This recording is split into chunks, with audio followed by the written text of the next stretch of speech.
네, 하나님 말씀 보도록 하겠습니다. 레위기 1장 1절부터 9절까지의 말씀입니다. 레위기 1장 1절부터 9절까지의 말씀, 저와 여러분이 한 절씩 교독하시고 마지막 절은 합독하도록 하겠습니다. 교독합니다. 여호와께서 회막에서 모세를 부르시고 그에게 말씀하여 이르시되 이스라엘 자손에게 말하여 이르라. 너희 중에 누구든지 여호와께 예물을 드리려거든 가축 중에서 소나 양으로 예물을 드릴지니라. 그 예물이 소의 번제이면 흠없는 수컷으로 회막문에서 여호와 앞에 기쁘게 받으시도록 드릴지니라. 그는 번제물의 머리에 안수할지니 그를 위하여 기쁘게 받으심이 되어 그를 위하여 속죄가 될 것이라. 그는 여호와 앞에서 그 숫송아지를 잡을 것이요 아론의 자손 제사장들은 그 피를 가져다가 회막문 앞 제단 사방에 뿌릴 것이며 그는 또 그 번제물의 가죽을 벗기고 각을 뜰 것이요 제사장 아론의 자손들은 제단 위에 불을 붙이고 불 위에 나무를 벌려놓고 아론의 자손 제사장들은 그 뜬 각과 머리와 기름을 제단 위에 불 위에 있는 나무에 벌려 놓을 것이며 합독합니다. 그 내장과 정강이를 물로 씻을 것이요 제사장은 그 전부를 제단 위에서 불살라 번제를 드릴지니 이는 화제라 여호와께 향기로운 냄새니라. 아멘. 네, 우리 주변에 있는 분들에게 이렇게 한번 인사하도록 하겠습니다. 당신 옆에 앉으려고 일찍 뛰었습니다. 그럼 이렇게 인사하겠습니다. 지각한 거 다 합니다.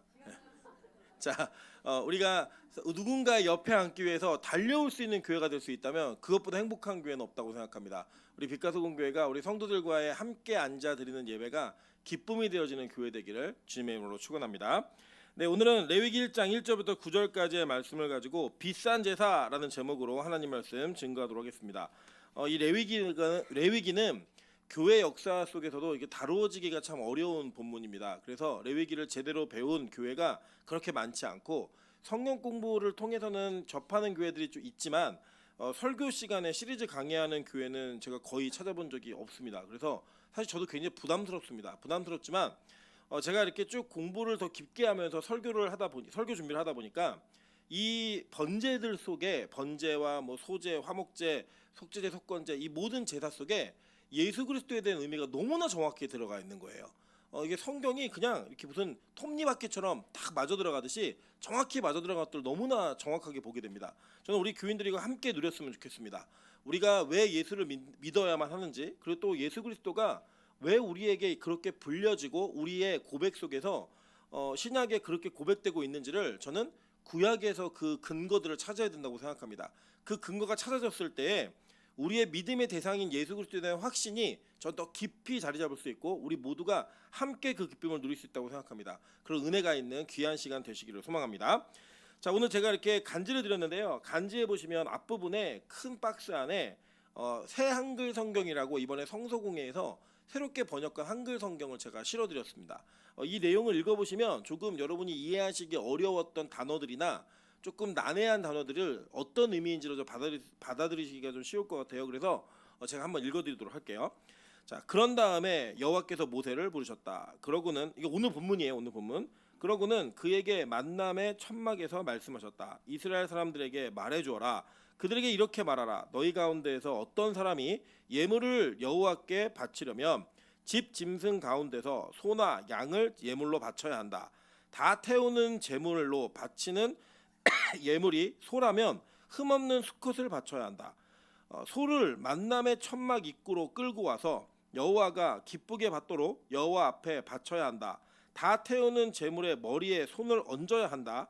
그러면 여호와가 그것을 그 사람을 위해 기쁘게 받고 그의 죄를 없애줄 것이다. 여호와 앞에서 수송아지를 잡아야 한다. 그 피는 아론의 아들들인 제사장들이 가져다가 만남의 천막 입구에 있는 제단 둘레에 뿌려야 한다. 다 태우는 제물의 가죽을 예물로 바치는 사람이 벗기고 제물을 여러 조각으로 잘라야 한다. 아론 제사장들의 아들들이 제단 위에 불을 피우고 그 불 위에 나무를 버려 놓아야 한다. 아론의 아들들인 제사장들은 제물의 조각과 머리와 콩팥 기름을 제단 불 속의 나무 위에 버려 놓아야 한다. 예물을 바치는 사람은 제물의 내장과 종아리를 물로 씻고 제사장은 그 모두를 제단에서 태워 연기로 바쳐야 한다. 그것은 다 태우는 제물이다. 불사르는 제물은 여호와께 구수한 냄새를 풍길 것이다. 여러분 좀 이해하기 쉬우시죠? 번제라는 제물이니까 어떤 제물인가 보니까 다 태우는 재물이라는 거예요. 예, 번제는 다 태우는 재물. 화제는 뭔가 봤더니 불사르는 재물이라는 거예요. 그죠? 그리고 향기로운 냄새라고 번역된 내용은 어떤 냄새예요? 고소한 냄새가 난다. 이렇게 이해하시면 이게 어떻게 이 제사를 드리고 있고 제사를 드리는 과정 속에서 나타나는 현상들을 우리가 한글로서 이렇게 잘 이해할 수 있는가를 좀 보여주고 있습니다.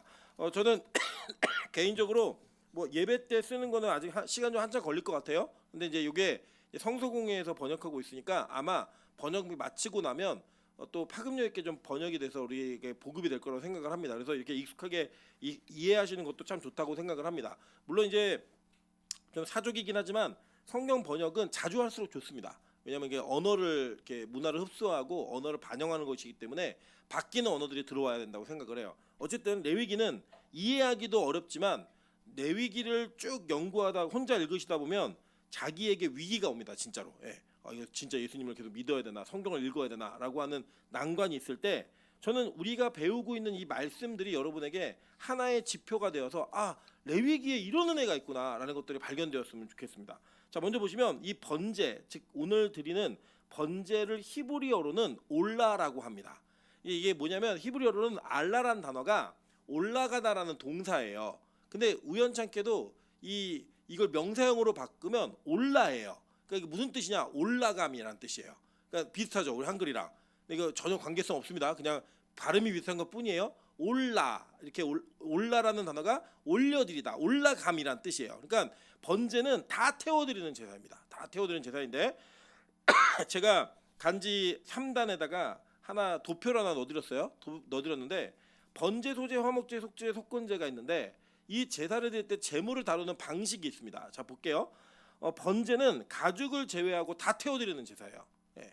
그리고 소제는 이게 곡식을 잘 갈아갖고 한 움큼을 손으로 떠서 드리는 제사예요.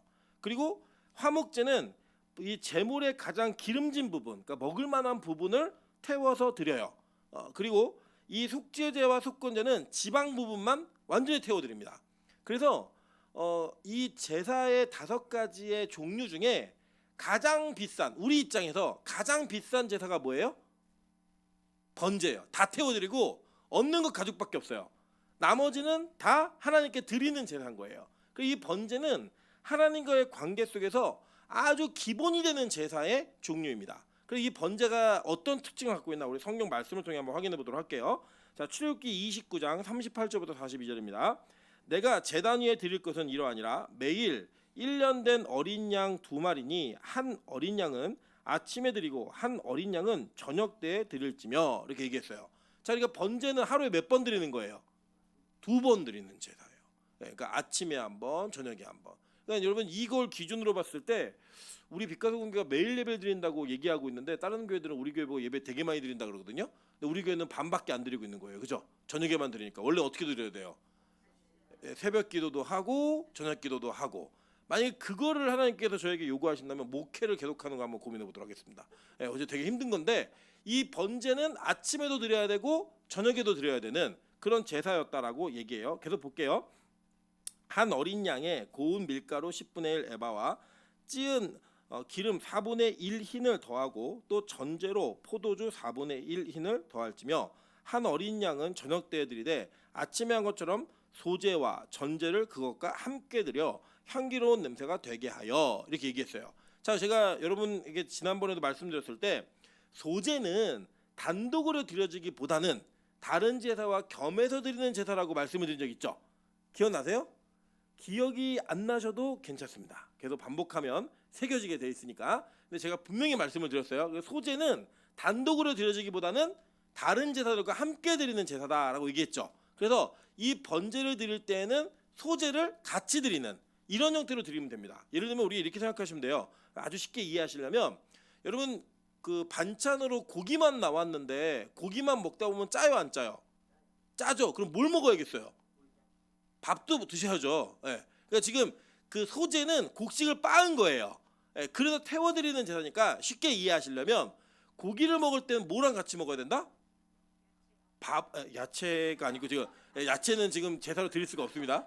밥을 같이 먹는 거예요. 그죠? 고기하고 밥을 같이 먹어서 상추에다가 이렇게 밥을 같이 넣어야지 맛있잖아요. 그러니까 소제는 밥 같은 제사라고 이해하시면 되는 거예요. 그러니까 다른 제사를 드릴 때마다 소제는 반드시 같이 드리는 제사다. 이런 형태로 되어 있다는 거 보시면 돼요. 그리고 아침에 한 번, 저녁에 한 번. 전제는 어떤 제사냐면 다 부어드리는 제사예요. 다 부어드리는 제사라는 거 기억하시면 됩니다. 계속 읽어볼게요. 여호와께 화제로 삼을지니 이는 너희가 대대로 여호와 앞 회막문에서 늘 드릴 번제니라. 내가 거기서 너희와 만나고 내게 말하리라. 이렇게 말해서 전체적으로 성경은 뭘 얘기하고 있냐면 이거를 하루에 2번씩 드리는 제사라고 번제를 얘기했어요. 계속 읽어볼게요. 민수기 28장 1절부터 8절입니다. 여호와께서 모세에게 말씀하여 이르시되 이스라엘 자손에게 명령하여 그들에게 이르라. 내 헌물 내 음식인 화제물 내 향기로운 것은 너희가 그 정한 시기에 삼가 내게 바칠지니라.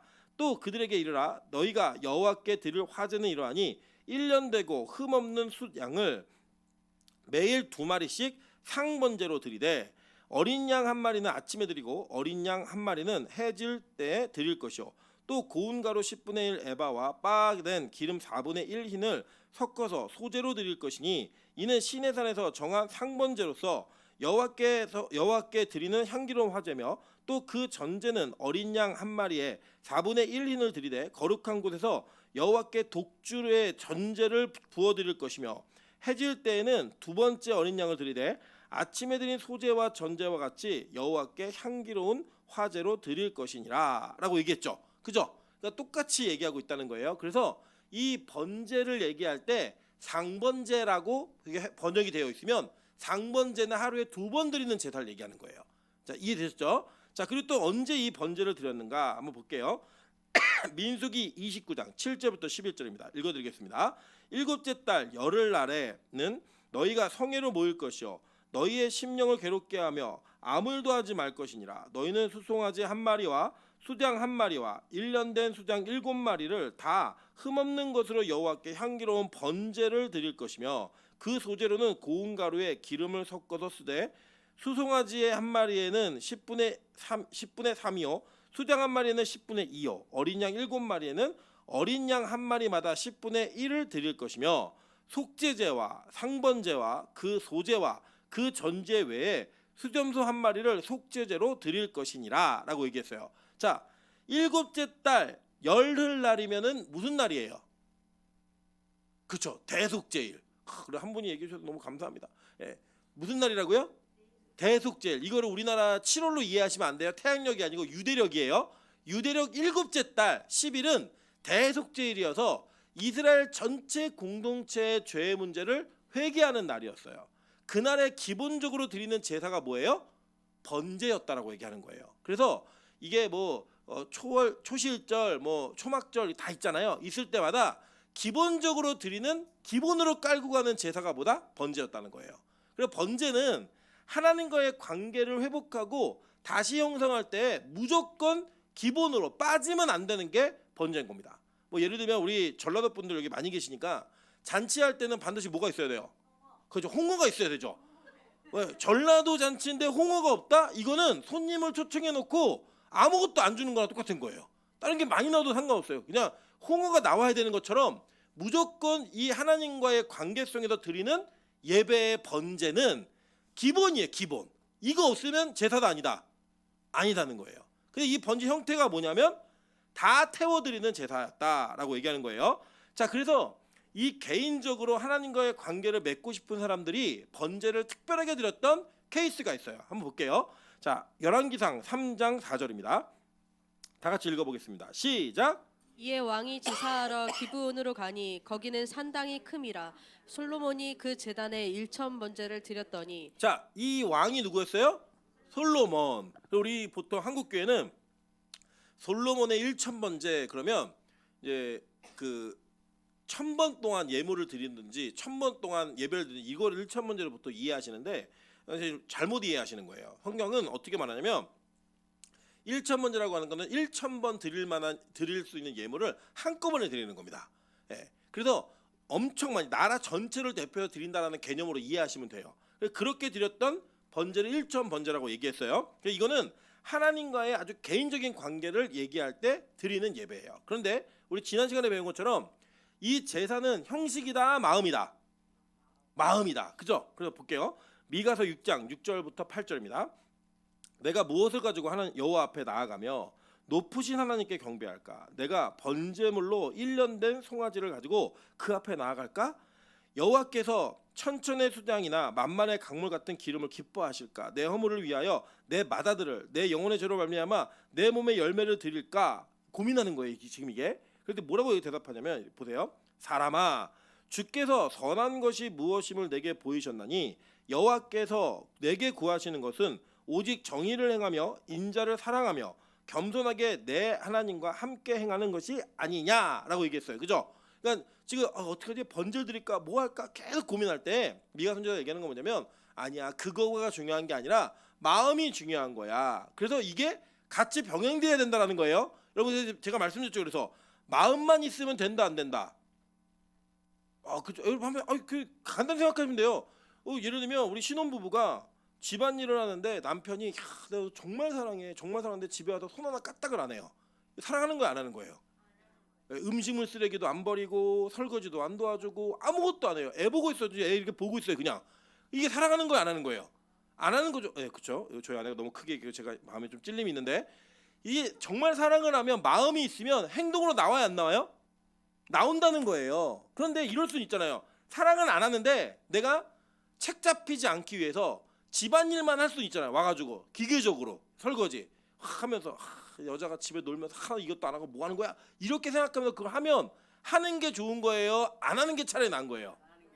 그렇죠. 안 하는 게 차라리 난 거죠. 그러니까 이게 뭐냐면 이 하나님께 드리는 번제 이런 이 제사법은 형태를 얘기하는 것 같지만 이 형태적인 개념 안에는 반드시 우리의 마음이 수반되어져야지만 이게 진짜 제사가 된다는 거예요.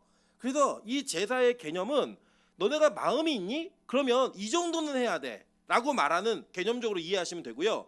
이 형태를 유지한다고 해서 하나님께서 무조건 용서해 주시는 게 아니라 그랬죠. 그죠? 이거는 하나님 이렇게 하면 용서해 주시지 않을까라고 하는 기대감, 하나님을 향한 긍휼의 마음을 불러일으키기 위한 뇌물이에요, 일종의. 그래서 하나님 요거 받으시고요, 저 좀 용서해 줄 수 있으면 용서해 주세요. 이게 기본적 제사자의 태도이고 이게 마음이었다는 거예요. 그래서 보시면요, 이 제사는 보통은 제사장들만 이해하면 된다고 생각하시는데 그렇지 않아요. 제가 말씀드렸지만 1장부터 5장까지는 누구를 향한 제사법을 얘기해 주는 거예요?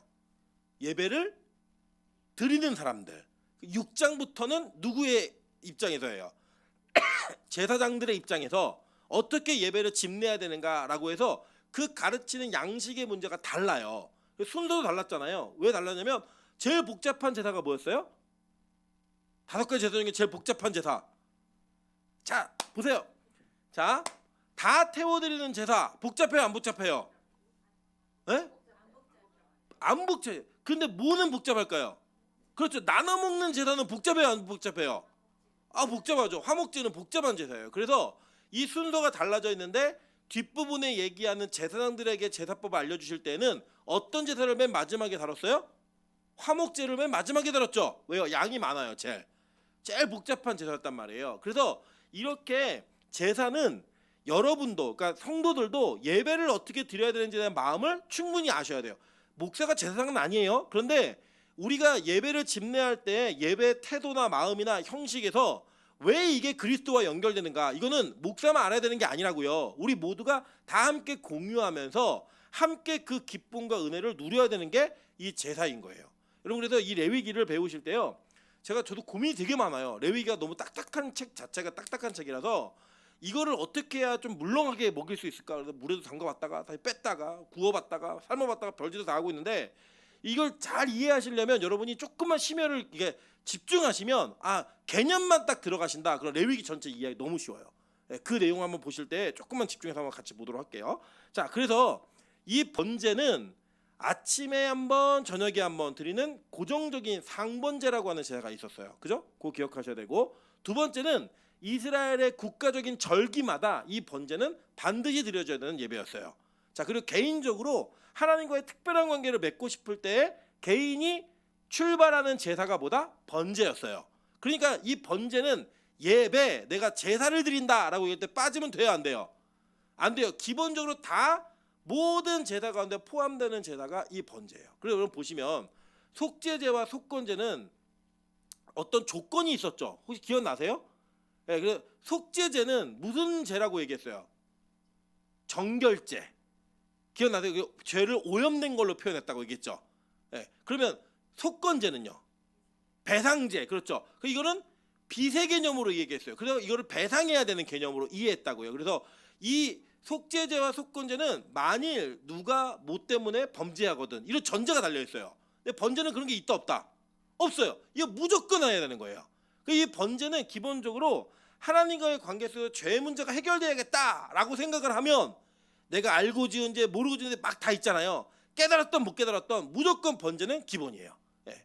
이 번제대가 기본적으로 된다는 걸 중요하게 생각하셔야 됩니다. 자, 그런데 이 번제는 이 사실 우리가 오해하시는 게 뭐냐면 성막 그러면 이 성막 자체가 굉장히 거룩한 곳이었잖아요. 거룩한 천막이잖아요. 그래서 많은 분들이 여기는 제사장들만 들어갔을 거라고 생각하시는데 그렇지 않아요. 여기는 예배하는 사람들도 들어갔어요. 다만 제사장만 들어갈 수 있는 영역이 따로 나누어져 있었어요. 그래서 모두가 다 들어갔는데 보통은 모두가 들어가는 것을 이해하셔도 여기까지 이해 못하시는 분들이 많은데 남자만 들어간다고 생각하세요. 남자만.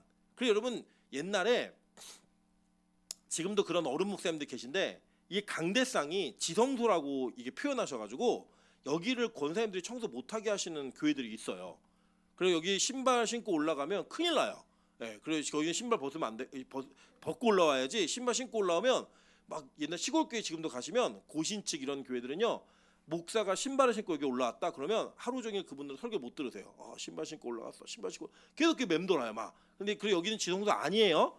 절대 그렇지 않고요. 그리고 이 성막은 남자들만 출입하는 곳이 아니었어요. 자, 제가 그 내용을 한번 설명드릴게요.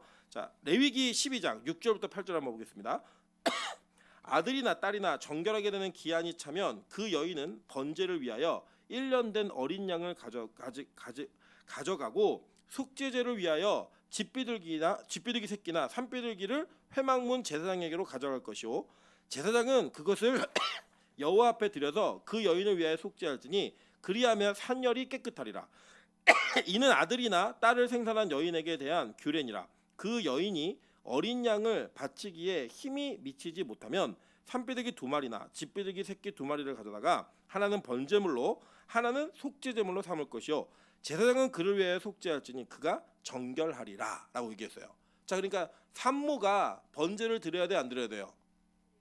네, 드렸죠. 그죠? 이게 기한이 남자하고 여자하고 달라요. 나는 거에 따라서 이제 나중에 그걸 얘기 공부하면서 설명해 드릴게요. 그런데 어쨌든 여자인 산모가 애를 낳고 나면 우리는 보통 100일 잔치를 하잖아요. 그리고 이 100일이라는 의미가 제가 듣기로는 이게 의학적인지 잘 모르겠어요. 우리 엄마들이 아기를 낳고 나면 몸이 뼈가 다 이렇게 흔들려져 있는데 100일이 지나야 그게 어느 정도 정상적으로 돌아온다라고 했고 엄마의 몸을 보호하는 기간이라고 보통 얘기하시더라고요. 그래서 그런 것처럼 어떤 기한이 차면 반드시 해야 되는 일 중에 하나가 뭐냐면 여자가 산모가 번제를 직접 드려야 되는 거예요. 예. 그러니까 이 번제는 누구도 드릴 수 있었다? 여자도 드릴 수 있었다라고 얘기하는 거예요. 또 한번 볼게요. 여자를 포함해서 또 어떤 부류의 사람들이 예배를 드릴 수 있었나? 레위기 22장 17절부터 18절 한번 읽겠습니다. 여러분 읽어주세요. 시작. 여호와께서 모세에게 말씀하여 이르시되 아론과 그의 아들들과 이스라엘 온 족속에게 말하며 이르라. 이스라엘 자손이나 그 중에 거류하는 자가 서원 제물이나 자원 제물로 번제와 더불어 여호와께 예물로 드리려거든 너희는 드리려거든 얘기하죠. 보니까 이스라엘 자손이나 그 중에 거류하는 자가라고 얘기했어요. 그러면 이스라엘 자손도 드릴 수 있었고 거류하는 자는 뭐예요? 거류하다는 단어 자체가 뭐냐면 잠깐 머물다예요. 그럼 이건 누구예요? 이방인, 외국인인 거죠. 외국인들도 번제를 드릴 수 있다 없다? 있었다고요. 자, 계속 볼게요. 25절 한번 보겠습니다. 너희는 외국인에게서도 이런 것을 받아 너희의 하나님의 음식으로 드리지 말라라고 얘기했어요. 이런 것이 뭐냐면 제물이 있는데 제물 중에 이 짐승 중에 고환이 상한 짐승을 드리지 말라는 거예요. 하나님께. 그런데 이런 것들은 외국인에게라도 받아서 드리지 말라라고 얘기한 거예요. 그러니까 외국인도 그 제물의 흠없음에 그 법을 지키게 하라는 겁니다. 그러니까 외국인들이 예배를 드릴 수 있었어요, 없었어요? 있었다고요. 그러니까 이 번제는 어떤 제사냐면 누구나 다 드릴 수 있는 제사예요. 예, 누구나 다 드릴 수 있는 제사입니다. 여러분 그래서요 예배라고 하는 것은 그리스도 안에서 우리는 예배라는 것 자체는 어떤 사람이든 다 드릴 수 있는 거예요. 이걸 이해하셔야 돼요. 제가 이걸 얘기하면서 예전에 그 동성애에 대한 문제를 한번 다룬 적이 있어요. 잘 이해하세요. 동성애자가 우리 교회에서 예배 드릴 수 있어요, 없어요? 있어요. 여러분 더 심한 죄가 있어도 우리 교회에서 예배 드릴 수 있어요, 없어요? 있어요. 있는데 예배의 목적 자체는 뭐예요? 죄의 문제를 해결하는 거라고요. 그러니까 동성애자가 자기의 죄의 문제를 해결하기 위해서 이 공동체에서 예배를 드릴 수 있어요, 없어요? 있다고요. 근데 동성애자가 나 동성애 죄 아니야, 근데 난 예배할 거야 라고 하면 예배 드릴 수 있어요, 없어요? 못 드린다고요. 그건 못 드리게 하는 거예요. 그러니까 어떤 죄를 지었다 할지라도 나는 이 죄의 문제를 해결하기 위해서 오늘 예배를 드립니다 라고 선언을 하고 그 고백이 있는 사람들은 누구나 다 예배를 들어올 수 있는 거예요. 우리 교인이든 아니든 예수를 믿든 안 믿든 처음 왔던 마음에 많이 왔던 뭐 이 교회에 손해를 끼쳤든 안 끼쳤든 전혀 상관없이 나 그냥 죄의 문제 때문에 예배를 드리겠습니다, 이 문제 해결하고 싶어요 라면 누구나 다 드릴 수 있다고요. 성경은 이렇게 얘기합니다. 예수님이 이 땅에 오셔서 이 번제에 대한 개념을 가지고 자신을 통해서 말씀하신 내용이 있어요. 요한복음 6장 37절입니다. 아버지께서 내게 주시는 자는 다 내게로 올 것이요 내게 오는 자는 내가 결코 내쫓지 아니하리라. 아멘. 그래서 교회에 미안해서 못 가겠어요 이런 말 돼요, 안 돼요? 안 된다고요. 여러분 나중에 몸이 아프셔도 야 나 갈 거니까 청년들 전화하세요. 할머니 모시러 와라. 전화하세요 그냥. 네, 찬도찬이한테 얘기하시는 거예요. 할아버지 교회 가야 된다. 데리러 와라. 하실 수 있어요. 왜요? 미안해서. 그런 말씀하지 마세요. 교회는 누구나 다 올 수 있는 곳이라고요. 여러분이 예배를 드리는 그 태도 속에 나는 이 죄의 문제가 꼭 해결돼야 됩니다 라는 마음만 있다고 하면 여러분이 어떤 죄를 지었건 교회 예배는 여러분에게 열려 있습니다. 그게 바로 빛가서 공교인 거예요. 여러분 이 땅에는요 목적에 맞지 않게 사용하는 물건들이 굉장히 많아요. 여러분 예를 들면 우리 아주 유명한 것 중에 하나가 뭐냐면 이 탈모제 있잖아요. 탈모제 그 먹으면은 낫는 약이 있어요. 프로페시아 같은 약들이 있거든요. 이런 약들은 원래 이 전립선 때문에 맞는 약이에요. 근데 그 먹다가 보니까 부작용으로 막 털이 나기 시작한 거예요. 그리고 지금은 그 탈모 치료제로 막 쓰거든요. 그런 일들이 벌어지는 것처럼 목적에 맞지 않게 쓰는 것도 있는데 물론 방금 제가 얘기한 예는 어떤 좋은 예일 수도 있지만 교회는 예배는 죄인들을 위해 만들어진 공동체예요. 믿으십니까? 그러면 이 교회는 죄인이 오는 곳이에요, 의인이 오는 곳이에요? 죄인이 오는 곳이라고요. 여러분 아직 우리가 성숙하지 않기 때문에 예를 들어 어떤 사람의 직업이나 과거가 우리가 얘기하면 가십거리가 될 만한 사람들은 저는 숨겨요. 말하지 않아요. 그런데 진짜 건강한 공동체는요 그것조차도 문제가 되지 않아야 된다고요. 저 사람이 무슨 일을 했었건 어떤 과정을 겪어서 왔건 그 사람이 교회에서 나 예배드리고 싶습니다 라는 고백 하나만 한다면 그의 과거 어떤 일들이 있다 할지라도 우리는 그분들을 다 우리 공동체로 가족으로 받아들여야 된다고요. 여러분 교회는 그런 곳입니다. 그래서 우리 교회는 왜 이상한 사람들 와 이런 얘기 하지 마세요. 이상한 사람들이 오는 게 교회예요. 교회에 이상한 사람이 없다. 그거 누가 이상한 거예요? 자기가 이상한 거라고요. 예. 여러분 우리 모두는 하나님 앞에 예배할 때에 공평한 모습으로 예배합니다. 왜냐? 자신의 의를 내놓는 곳이 예배가 아니고요. 예수의 의로만 우리는 예배할 수 있기 때문에 그 의를 붙들고 온 사람들은 다 똑같아요. 다 쓰레기들인데 예수님 붙들고 온 거라고요. 그래서 여러분 번제는 누구나 다를 수 있겠어요. 심지어는 잠깐 머물고 있는 외국인조차도 예배할 수 있게 예배가 설계되었다고요. 그리고 여자조차도, 그러니까 여자라는 이 표현을 이해하세요. 지금 이 시대를 얘기하는 게 아니라 이 시대에는요 여자의 이름도 기록되지 않고 숫자도 안 셌어요. 그런데 그 시대에도 여자도 예배를 드릴 수 있었다고요. 그런 게 바로 번제였다라는 거 보시면 돼요.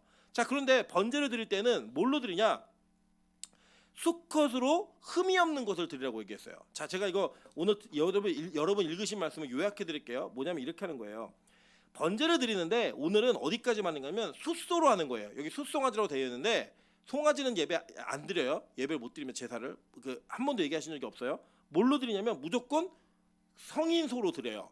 그러니까 소로 드리는데 소로 드리는 제사만 갖고 얘기를 하는 거예요. 어떻게 하는 거냐면 자 보세요. 흠 없는 것을 같이 바치는데 소를 성막의 입구로 데리고 오는 거예요. 그래갖고 거기서 뭘 하냐면 자 보세요. 안수를 하는데 이 안수는 원래 안수의 개념은 우리가 보통 신약에서는 이렇게 머리에 손을 댐으로써 자기에게 있는 은사가 전달되기도 하고 그 안에 있는 은사가 불일 때 일어나기도 하는 거잖아요. 구약의 안수의 개념은 어떤 의미가 있는 거냐면 나의 모든 것들이 그에게 전가되어지는 거예요. 임파테이션, 전가되는 건데 이 구약의 이 안수하다라는 단어를 직역을 하면 누르다예요. 그래서 우리는 보통 이렇게 손만 대잖아요. 안수하면 우리 교회도 이제 안수 기도를 저희가 오픈 기도회 때마다 하는데 원래 안수의 원래적으로 개념하면 약간의 몸무게 실어가지고 눌러야 돼요. 예. 그러니까 누르는 게 진짜 안수인데 두 손으로 돼 있는 손이라는 단어가 복수로 되어 있기도 하고 단수로도 되어 있어서 이거는 큰 의미가 없어요. 두 손으로 하든 한 손으로 하든 별로 의미가 없는 것 같아요. 그래서 어쨌든 약간 지그시 누르듯이 이렇게 하는 게 안수예요. 그렇게 안수를 하면 어떤 의미가 있는 거냐면 이 예배 드리는 사람의 죄가 이 짐승에게 다 전달되는 거예요. 근데 원래 이 짐승은 원래 흠이 없었어야 돼요. 그래야 흠이 없는 존재가 내 죄만을 감당하는 그 존재가 되어지는 거예요. 그래서 흠이 없어야 됩니다. 그리고 뭘 드려야 되느냐? 암컷으로 드리는 제사도 있었어요. 근데 번제는 뭐로만 해야 돼요? 네, 수컷으로. 그러니까 번제로 송아지를 드릴 때, 소를 드릴 때는 무조건 수컷만 해야 돼요. 근데 지금은 암소가 더 비싸죠? 예. 네. 근데 지금은 암소가 비싼데 이때는 뭐가 더 비쌌어요? 숫소가. 왜요? 소는 노동력을 의미하는 거였기 때문에 숫소가 암소보다 힘이 세요. 그래서 이때 당시에는 숫소가 암소보다 더 비싼 소였다고요. 그러니까 비싼 숫소를 가지고 흠이 없는 걸 드려야 되는 거예요.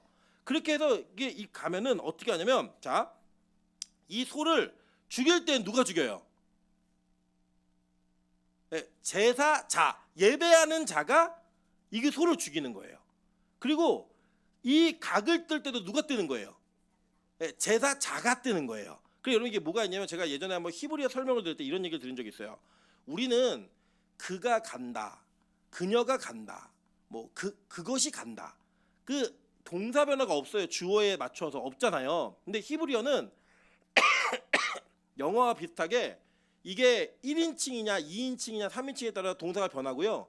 이 주어가 남성이냐 여성이냐 중성이냐에 따라 또 이게 변해요. 아주 자연스럽게 변해요. 그래서 그냥 히브리어는 동사만 보면 주어가 뭔지 알아요. 그래서 이게 주어를 안 써요, 잘. 그러다 보니까 이 레위기를 번역할 때 주어를 생략한 게 너무 많아요. 그래서 어떤 오해가 됐냐면 이건 도대체 누가 해야 되는 거야? 이런 오해가 생기는 거예요. 자, 예를 들면 볼게요.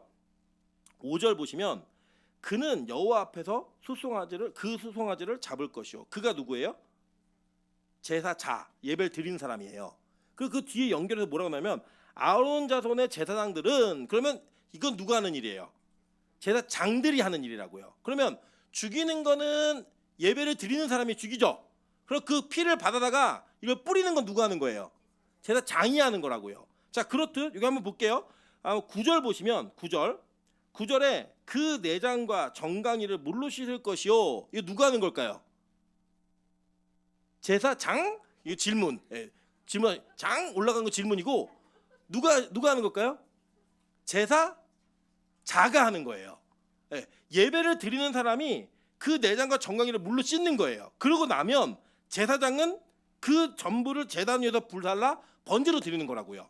그러니까 이 주어가 생략돼 있죠. 예, 생략돼 있는데 이거 주어를 다 찾아내면 예배를 드릴 때 그냥 소만 끌고 와서 아무것도 안 하는 게 아니라고요. 근데 지금 이 예배가 어떻게 변질되었냐면 예배를 준비하는 전문 사역자들이 교회에 있어요.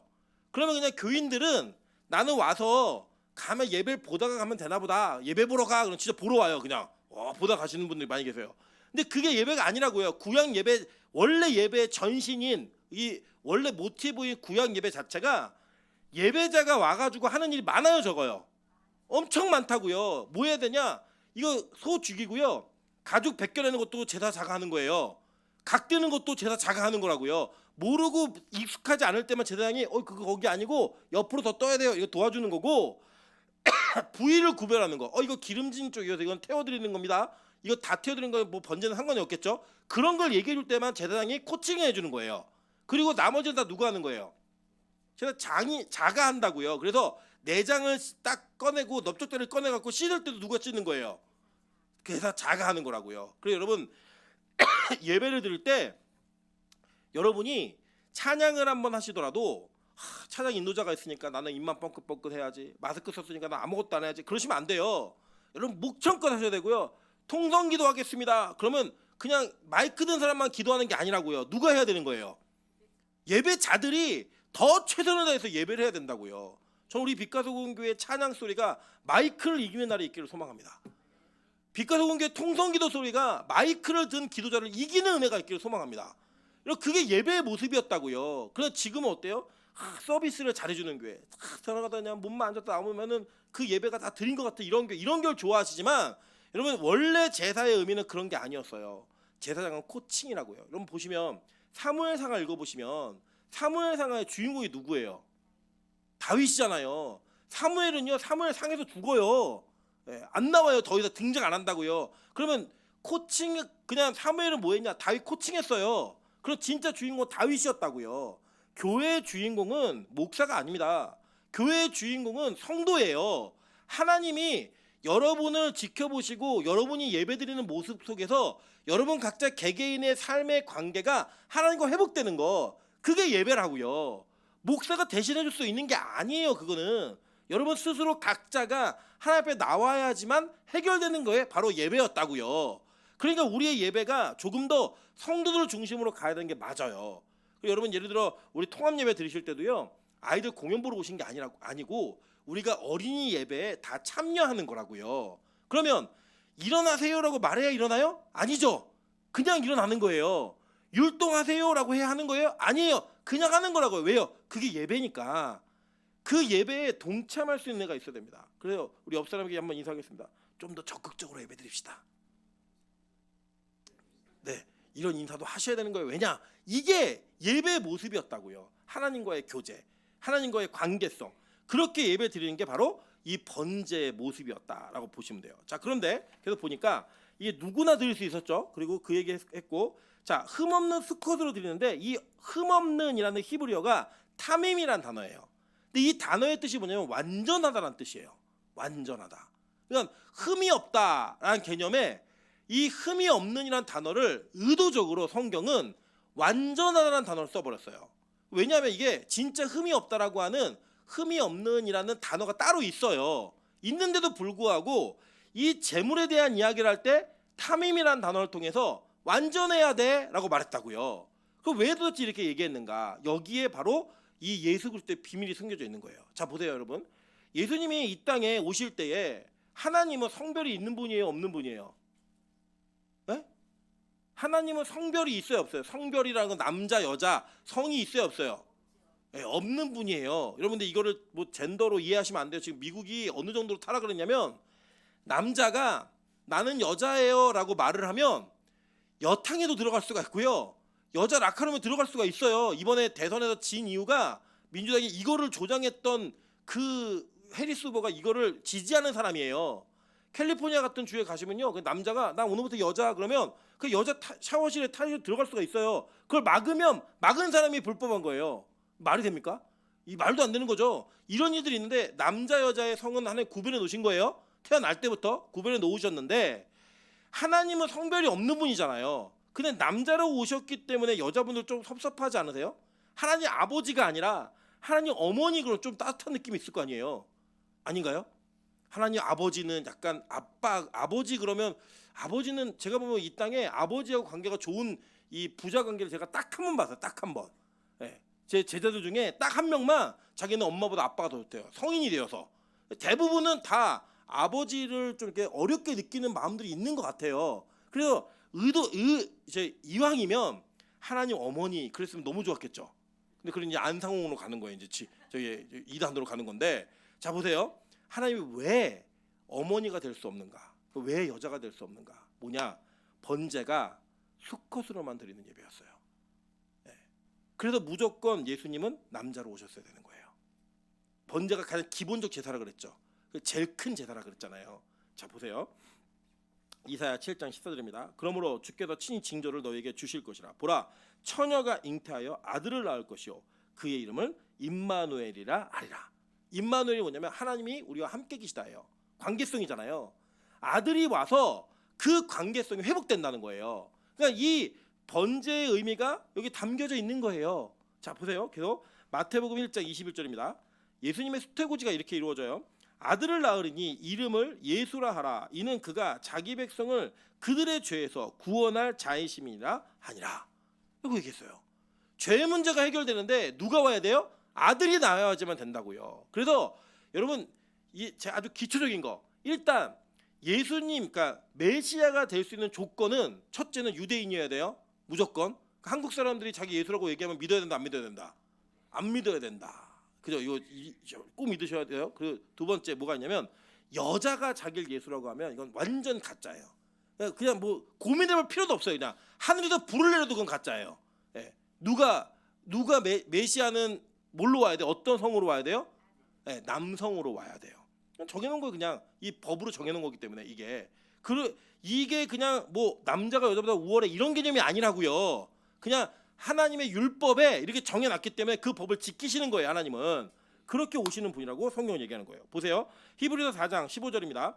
우리에게 있는 대제사장은 우리의 연약함을 동정하지 못하실 리가 아니요 모든 일에 우리와 똑같이 시험을 받으신 이로되 뭐는 없다? 죄는 없으시니라. 왜요? 흠 없어야 타인의 죄를 감당할 수 있기 때문이에요. 흠이 있는 재물은, 짐승은 그 짐승의 흠으로 죽는 거라고요. 그래서 그것은 다른 걸 대신할 수가 없어요. 예를 들면 제가 승순이 권사님의 죄를 위해서 대신 죽겠습니다 라고 얘기하면 돼요, 안 돼요? 말은 할 수는 있어요, 말은. 근데 그게 유효해요, 유효하지 않아요? 유효하지 않는다는 거예요. 왜요? 저는 죄가 있기 때문에. 우리는 이 땅에 있는 모든 인간들은 다른 사람의 죄를 대신해서 대가를 치를 수가 없어요. 어떤 누구도 없어요. 오직 죄가 없는 사람만이 가능해요. 이게 이 번제 제물의 흠이 없음이 예수님에게 그대로 투영되는 모습이라고요. 예수님이 이 땅에 오셔서 인간의 몸을 입고 사셨는데, 예수님이 시험을 받으셨을까요, 안 받으셨을까요? 받으셨죠. 예수님을 비난하고 잡아 죽이려고 했던 사람들에 대한 분노가 예수님에게 유혹으로 왔을까요, 안 왔을까요? 왔죠. 그런데 어떻게 하셨어요? 이기셨어요. 그래서 죄가 없는 분이 된 거예요. 우리는 분노가 오면 이겨요, 못 이겨요? 못 이기죠. 그죠? 우리는 그래서 예수님 못 되는 거예요. 그러니까 예수님은 죄라고 하는 영역에서 유혹을 다 받으신 분이에요. 뭐 예를 들면 성적인 유혹을 받으셨을까요, 안 받으셨을까요? 받으셨어요. 근데 그걸 이기신 분이라고요. 그래서 죄가 없는 분이어서 우리의 죄를 담당하실 수가 있는 거예요. 계속 볼게요. 히브리서 7장 26절입니다. 이러한 대제사장은 우리에게 합당하니 거룩하고 악이 없고 더러움이 없고 죄인에게서 떠나 계시고 하늘보다 높이 되신 이라 라고 얘기해요. 자, 그거 보세요. 예수님이 죄가 없게 오신 이유가 하나님이어서가 아니에요. 그것뿐만이 아니에요. 우리는 예수님이니까 무리를 걸었지, 예수님이니까 당연히 죄가 없지, 이렇게 생각하시면 안 된다고요. 왜요? 죄가 없으신 분으로 오셔야 되는 이유가 뭐냐면 저와 여러분의 죄를 감당하시기 위해서인 거예요. 그리고 이게 뭐냐? 사랑인 거예요. 하나님의 철저한 배려이고 사랑이고 그 은혜의 통로로서 이분은 그렇게 오셔야 되는 분이에요. 예수님이니까 대단하지, 슈퍼맨으로 오신 분이 아니라고요. 그분은 우리의 죄를 감당하시기 위해 죄가 없는 분으로 와야지만 우리의 죄가 해결되니까 그렇게 오신 분이 바로 예수님인 거예요. 자, 이게 헬라어로는 어떻게 바뀌냐면, 아까 이게 타밈이라 그랬죠? 이 타밈과 똑같은 의미가 아모모스란 단어예요. 근데 어디 쓰였나 한번 볼게요. 베드로전서 1장 19절입니다. 오직 흠 없고 어린 양 같은 그리스도의 보배로운 피로 된 것이니라. 자, 보세요. 여기도 되게 중요해요. 자, 예수님이, 그러니까 제물이 번제 드릴 때 제물이 죄가 없었죠. 그죠? 자, 흠이 없어요. 흠이 없는데 완전한 존재라고요, 이 짐승이. 근데 이 완전한 짐승에게 내 죄가 정가가 되면, 이 정가가 됨으로 말미암아 내가 어떻게 되는 거예요? 완전한 존재가 되는 거예요. 이게 중요한 겁니다. 신학적으로 내가 죄가 없어진 상태로 끝나는 게 아니라 내가 어떤 존재가 되는 거예요? 완전한 존재가 되는 거라고요. 그래서 구약의 제사는 한 번 드리고 반복적으로 또 드려야 되는 제사였어요. 그래서 그 완전함이라는 그 단어가 아주 순간적으로 일시적으로만 우리에게 존재했다고요. 맛보기만. 그런데 신약의 예수 그리스도께서 이 죄의 문제를 해결하시는 그 순간에는 단 한 번의 모든 죄의 문제를 다 해버리셨어요. 그리고 우리를 어떻게 하신다는 거예요? 완전한 존재로 만들어 가신다라는 하나님의 의지가 이 제사 속에 들어가 있는 거라고요. 그러니까 바꾸는 거예요, 서로. 이의 제물의 흠없음이 나에게로 오고 나의 죄가 제물에게 가고, 이게 안수로통이 이루어졌다고요. 이 대세가 무슨 말인지. 그러니까 보세요. 예수님과 우리와의 관계 속에서 내가 예수님을 믿으면 내 죄를 누가 가져가세요? 예수님이 가져가시고 예수님의 의가 완전함이 누구에게 오는 거예요? 나에게 오는 거라고요. 그래서 여러분 잘 보시면 내가 죄를 비워냈기 때문에 깨끗한 자가 아니에요. 내 죄가 비워졌기 때문에 깨끗한 자가 아니라 그 제물의 완전함이 나에게 왔기 때문에 내가 깨끗한 존재라고요. 이해되세요? 그러니까 여러분 예수 믿고 죄 지세요 안 지세요? 진다고요. 여러분 예수 믿고 여러분 믿었음에도 불구하고 완전해요 안 해요? 안 한다고요. 근데 우리가 왜 완전한 존재가 되는가? 예수 그리스도의 완전함이 우리에게 오는 거예요. 그래서 우리는 그 예수의 의를 붙들고 내가 의인이라고 얘기하는 거지, 내가 예수 믿어서 도덕적 윤리적으로 잘 사니까 나 의인이야 라고 얘기할 수 있는 존재는 이 땅에 없다는 거예요. 여러분 그래서요 이 원리를 잘 기억하셔야 돼요. 나는 예수님께 죄를 드리고 예수님은 나에게 뭘 주시는 거예요? 의를 주시는 거라고요. 우리 어렸을 때 그 모래밭에서 장난칠 때 두꺼봐 흠집 줄게 새집 따오 얘기했잖아요. 이게 바로 복음이에요. 복음. 예수님 죄를 줄게 의를 주세요 이거라고요. 죄를 드리고 우리는 죄를 비워냄과 동시에 그 의가 채워지는 존재가 되는 거예요. 그럼 우리가 어떻게 완전한 존재가 된다고요? 도덕과 윤리를 잘 지켜서요? 율법을 지켜서요? 아니고요. 예수님의 의가 우리에게 전가되는 거예요. 맞바꾸는 거라고요. 그래서 우리가 완전한 점없는 존재가 되는 게 예수 그리스도의 어린 양의 보배로운 피 때문에 가능하다라고 선언하는 거예요. 보세요. 에베소서 1장 4절과 5절 읽겠습니다. 시작. 창세전에 그리스도 안에서 우리를 택하사 우리로 사랑 안에서 그 앞에 거룩하고 흠이 없게 하시려고 그 기쁘신 뜻대로 우리를 예정하사 예수 그리스도로 말미암아 자기의 아들들이 되게 하셨으니. 자 보세요. 그러니까 예수님이 우리를 거룩하고 흠이 없게 하시려고 그 기쁘신 뜻대로 하나님의 예정해 두신 뜻대로 우리를 위해 죽으신 거라고요. 그리고 우리에게 그 의를 주셔서 그 의로 말미암아 우리가 차별 없는 존재가 되게 하신 거예요. 그러니까 보세요. 만약에 율법을 얼마나 지켰느냐, 도덕적 윤리를 얼마나 잘 사느냐를 가지고 그리스도인의 믿음의 척도를 평가한다 그러면 여러분 예수 믿는 사람들의 의는 차별이 있어요 없어요? 있죠. 예를 들면 이런 거예요. 이번 일주일 지내시면서 비교적 덜 죄진 분들이 계시다고요. 비교적. 그죠? 예를 들면 이런 거예요. 일주일 동안 방콕하신 분, 일주일 동안 방콕하신 분 있잖아요. 안 나가고. 이런 분들은 뭐예요? 거의 성자에 가깝죠. 예. 더 죄를 안 지르면 어디 가면 병원에 입원하시면 돼요. 입원하시면 죄질 것도 없어요. 예. 뭐 아파 죽겠는데 무슨 죄를 짓고 있어요. 예. 그러면 그렇게 사는 사람과 삶의 현장에서 막 사람 상대하고 부딪히고 막 미워하고 막 열받고 이랬던 사람들과 누가 더 죄를 많이 졌겠어요? 네? 사회생활 한 분이 죄를 더 많이 졌죠. 그죠? 원리적으로 따지면. 그런데 만약에 그 일을 가지고 여기 오는 거라면 우리 이렇게 해야 돼요. 일주일 동안 10번 이하로 지으신 분들 여기 두 줄째까지 앉으시고요. 예, 15번까지는 중간까지, 그리고 30번 넘는 분들 다 뒤에 앉으시고요. 40번 넘는 분들 저 밖에서 창문에서 예배드리세요. 이렇게 얘기하는 게 맞다고요. 그런데 우리는 예배드릴 때 어떤 의의를 붙들고 오는 거예요? 예수의 의의를 붙들고 오는 거예요. 그래서 차별이 없는 거예요.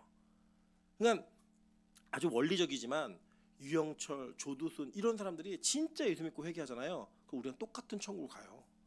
억울한 게 아니라 그냥 똑같은 천국을 간다고요. 그게 율법이 정해놓은 하나님의 원리예요. 법의 원리, 죄사함의 원리. 그게 번제 안에 숨겨져 있는 거예요. 그래서 여러분 보세요. 이 번제를 피를 가지고 어디에 뿌리면 회막 안에 회막문에다가 이걸 뿌리라고 얘기했어요. 근데 잘 보세요. 이걸 보시면 자 소를 이렇게 우리 머릿속에 그려보세요. 한번 성막에 딱 들어가시면 제일 먼저 만드는 게 번제단이죠. 그럼 번제단에 이 제물을 드리기 위해 번제단 옆에 있는 상에서 이 작업을 하는 거예요. 그리고 나서 다시 이거를 회막문이라고 하는 곳에 가서 피를 뿌리라고 얘기했죠. 사방에다가. 그럼 이 회막문이 어디일까요? 학생이 이렇게 나눠져요. 어떤 사람은 성막 입구에다라고 얘기하는 사람도 있어요. 뒤로 다시. 그런데 이게 만약에 성막 안에 있는 회막문이라고 한다면 무슨 문이겠어요? 성소에 들어가는 문이겠죠. 지성소까지는 못 들어가요. 일반인이. 예. 어디까지는 볼 수 있냐면 성소 문까지는 볼 수 있어요. 성소의 회막문까지는. 그래서 거기다가 뿌린다고 생각을 하면 이게 이제 신학과 연결될 수 있는 고리가 생겨요. 자, 뭐냐? 원래 이 성소 안에는 들어가면은 안에 옆쪽에는 등잔이 있고 떡상이 있고 분향단이 있었잖아요. 여기는 일반인 들어가요, 못 들어가요? 못 들어갔어요. 여기 누구만 들어가요? 제사장만 들어갔다고요. 근데 거기다가 구약에서는 피를 뿌렸어요. 그런데 신약에 이 어린 양인 하나님의 어린 양인 예수 그리스도의 피가 뿌려지게 되니까 어떤 일이 벌어지는가 볼게요. 마가복음 15장 37절부터 38절입니다. 예수께서 큰 소리를 지르시고 숨지시니라. 이에 성소 휘장이 위로부터 아래까지 찢어져 둘이 되니라. 열려버린 거예요. 그냥. 계속 볼게요. 히브리서 10장 19절부터 20절입니다. 그러므로 형제들아 우리가 예수의 피를 힘입어 성소에 들어갈 담력을 얻었나니 그 길은 우리를 위하여 휘장 가운데로 열어놓으신 새로운 살 길이요 휘장은 곧 그의 육체니라. 자신의 육체를 찢음으로 말미암아 핏뿌림으로 찢어서 그 문을 열어버렸다는 거예요. 그래 이 핏뿌리는 행위가 그냥 있는 행위가 아니라 신약에 있을 그 예수 그리스도의 십자가의 핏뿌림이 이 성막 안에 투영되어 있는 거라고요. 이 번제라고 하는 제사 안에 투영되어져 있는 거라는 거예요. 그래서 여러분 보세요. 제일 값비싼 제사였던 이 번제가 바로 우리의 기본적인 죄를 해결하는 문제였어요. 이 번제들이 우리에게 남는 건 뭐예요? 응? 가죽만 남았죠? 가죽만. 그래서 첫 번째 타락했던 아담과 하와를 위해 하나님이 받으셨던 제사가 바로 번제예요. 한번 볼게요. 창세기 3장 21절입니다. 여호와 하나님이 아담과 그의 아내를 위하여 가죽 옷을 지어 입히시니라. 이 죄를 지은 부부 때문에 하나님이 가죽을 구하셔야 됐어요. 그래서 이 가죽을 구하는 게 뭐였냐면 죄가 없는 아담과 하와만 죄졌잖아요. 죄가 없는 짐승 하나를 찢어가지고 그 짐승을 찢어 죽인 이후에 그 남은 가죽으로 그들의 부끄러움을 덮으셨다고요. 이 가죽이 뭐라고 얘기해요? 자 보세요. 이 가죽이 곧 그리스도라고 얘기하는 거예요. 갈라디아서 21번입니다. 먼저 볼게요. 갈라디아서 3장 27절부터 28절이에요. 누구든지 그리스도와 합하기 위하여 세례를 받은 자는 그리스도로 옷을 입었느니라. 너희는 유대인이나 헬라인이나 종이나 자유인이나 남자나 여자나 다 그리스도 예수 안에서 하나이니라. 번제 요소가 다 들어가 있죠. 이 말씀에. 갈라디아서 이 두 구절에 바울은 구약의 번제를 이해하고 예수가 번제물이 되어서 우리의 죄를 어떻게 용서했나를 여기다 쓴 거라고요. 그러니까 이거를 구약을 알고 보면 아 이게 그 말이구나 이게 느껴지는 거죠. 모르면 그냥 아 예수님은 공평하신 분 이걸로 끝나지만 구약에 대한 내용을 알고 나면 아 이걸 통해서 지금 예수님이 예언되어진 메시아가 맞구나 하나님의 어린 양이 맞구나라는 확신을 갖게 되는 거예요. 이런 결론이 되는 겁니다. 근데 보세요. 아까 이 송아지 그러니까 원래 숫소죠. 숫소로 드리는 제사가 제일 어떤 제사였어요? 비싼 제사. 남는 게 있어요 없어요 우리에게? 없어요. 다 드렸는데 뭐만 남아요? 가죽만 남았다고요. 그걸 덮어내는 그 과정을 통하여 제일 비싼 제사를 통해 하나님은 우리와 같은 쓰레기를 제일 비싼 그 열매로 얻으시는 거예요. 하나님 입장에서는 제일 비싼 걸 받고 제일 비싼 영혼을 건지시는 거라고요. 그게 누구다? 저 여러분인 거예요. 그래서 여러분 하나님은요 이 번제를 위해 가장 값비싼 대가를 치러내셨어요. 그게 뭐냐? 바로 숫소보다 훨씬 더 귀한 자기의 아들을 드립니다. 볼게요. 이사야 9장 6절입니다. 이는 한 아기가 우리에게 태어났고 한 아들을 우리에게 주신 바 되었는데. 여러분 우리가 스스로 예배드릴 수 없는 자들이잖아요. 그래서 우리 스스로 죄를 용서하고 셀프로 이걸 해결할 수 없기 때문에 하나님이 스스로 제물이 되셔가지고 그 가장 값비싼 대가를 치르시는 거예요. 번제로서 아무것도 안 낳는 다 죽여 태워버리는 그 일들을 하나님 경험하게 하신 거예요. 그리고 그게 뭐예요? 그의 어깨에 정사를 메었고 그의 이름은 기묘자라 모사라 전능하신 하나님이라 영존하시는 아버지라 평강의 왕이라 할 것입니다. 이게 누구예요? 예수잖아요. 그래서 볼게요. 말라기에서 이게 물어요. 말라기 1장 2절부터 3절입니다. 여호와께서 이르시되 내가 너희를 사랑하였느냐 하나 너희는 이르기를 주께서 어떻게 우리를 사랑하셨나이까 하는도다 이렇게 얘기하는 거예요. 그러니까 남편이 부인한테 여보 사랑해 그랬더니 네가 날 어떻게 사랑했는데 이렇게 묻는 거예요. 그 물었더니 하나님이요 이 말라기의 사람들의 질문에 하나님이 400년 만에 대답을 하세요. 어떻게 대답하냐 볼게요. 요한복음 3장 16절 하나님이 세상을 이처럼 사랑하사 독생자를 주셨으니 이 독생자이신 예수 그리스도로 말미암아 우리의 모든 죄악의 문제 해결하는 번제물로 이 아들을 받으시고 아들을 들이신 거예요. 여러분 너무 신비하지 않나요? 그냥 이게 그냥 번제라고 하는 제사 하나 속에 예수 그리스도의 십자가의 비밀이 여기 다 담겨져 있는 거예요. 여러분 남편이 묻는 거예요. 나 너 사랑해 그랬더니 아내가 네가 나 뭘 사랑했는데 그랬더니 이 세상에서 가장 비싼 반지를 주는 거예요. 이거 내가 벌어왔어. 여러분 그때 느끼시겠어요? 안 느끼시겠어요? 이 사람이 날 진짜 사랑하는구나. 못 느끼시겠어요? 저희 아내는 못 느끼더라고요. 제가 결혼하고 첫 번째 생일날 몰래 돈을 모으고 막 외부 관광객 갔다 오면 강사비 모아가지고 제가 100만 원을 선물로 탁 줬어요. 그랬더니요 저희 아내가 고마워가 아니고 이거 어디서 났어? 어디서 삥 쳤어? 막 왜? 되게 그리고 제가 각오해서 그때 다시는 내가 현금으로 선물하지 않는다. 그 뒤로 한 번도 못 받았어요. 예. 다시는 하지 않는다. 왜 되게 좋은 일이라고 왜 의심받아요? 근데 만약에 그게 1억, 2억이었다. 그럼 저희 아내 되게 감동했을 것 같아요. 우리 남편아 진짜 사랑하는구나. 여러분 우리가 이 땅에서 물질적 개념으로도 조금 귀한 거 받으면 이 사람이 되게 생각하네 이 생각한다고요. 그죠? 근데 하나님은 우리를 사랑하셔서 뭘 주셨다고요? 독생자를 주셨다고요. 가장 비싼 제사를 드리셨다고요. 그게 하나님의 사랑이에요. 네.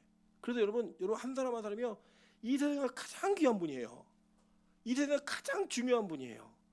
우리가 서로를 어떻게 보든 간에 하나님이 우리를 제일 귀한 존재로 삼으셔서 우리를 위해 어마어마한 희생하셨어요. 어마어마한 희생을. 한번 보세요.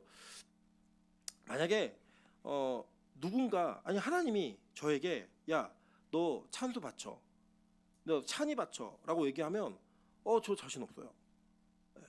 아니 찬수를요? 찬이를요? 아내는 안 될까요? 뭐 이게 뭐 질문할 수도 있는데 어떻게 바치지? 뭐 고민이 있을 거예요. 저희 아내도 마찬가지일 거예요. 야 찬수 바쳐 그러면 남편을 바치겠습니다 얘기할 거예요.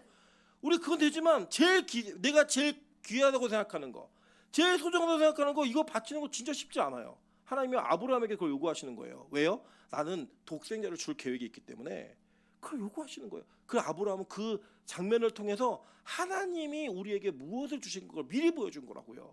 그 믿음이라고 얘기하는 거예요. 그걸.